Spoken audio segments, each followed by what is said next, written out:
Richard Drax. Madam Deputy Speaker, it's a pleasure to take part. May I refer to the register of members' interests? During equally challenging times in the late 70s, our party's logo was a torch. The image then was clear. It was to bring light where there was darkness, hope where there was despair, and aspiration where there was desperation. And my goodness, do we need a bit of that now? Our Conservative philosophy is one of low tax, less state, and giving the individual the freedom to lead their own life. It's probably the simplest philosophy of all the political parties. So, while I have great sympathy for the Chancellor, pushing taxes to the highest level since World War II, and in the face of a recession, is a move that I question. Last Thursday, I reminded both sides of the House, who are pledging to spend billions and billions and billions more pounds, where that money comes from. It is the taxes, as we've heard from many speeches, from the private sector and hard-working people, many of whom we've heard today from both sides too, are struggling to make ends meet already. And while their disposable income has dropped, pensioners and those on benefits have been protected. Of course, Madam Deputy Speaker, we must take account of both groups, but all this has to be paid for. The government does not generate the money to pay for all this. As I've said, it is the hard work of people out there doing their best to look after their families, run their companies. It is they who generate all this money.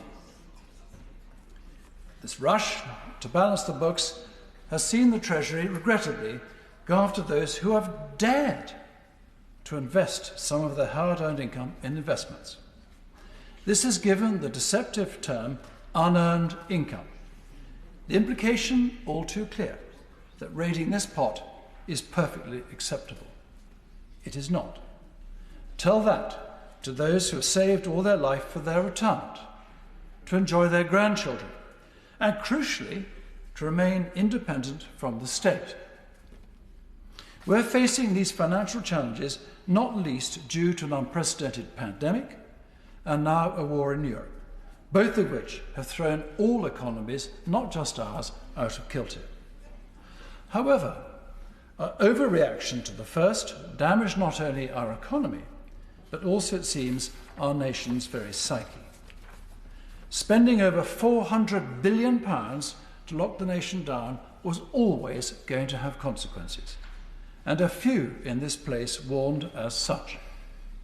Now, the war in Europe has exacerbated the problem, with rising inflation and interest rates causing alarm and despondency to many of our citizens, as we've heard again from the Cross House.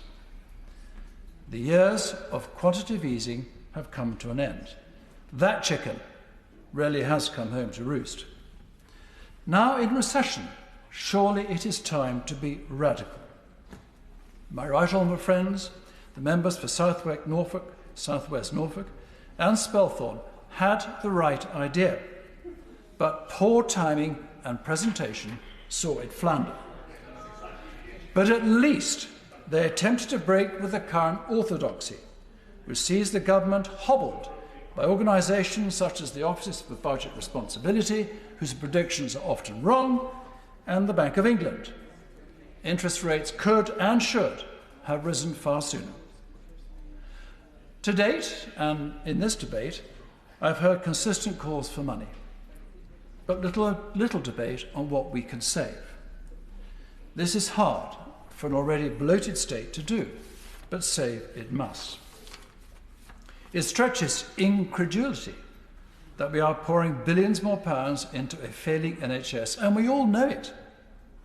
While doctors and nurses are doing their best, a complete overhaul is desperately needed if we are to avoid throwing good money after bad. Worryingly, Madam Deputy Speaker, where money is needed for defence as a war rages in Europe, there's to be yet another review, leaving the budget at an inexcusable 2% of GDP.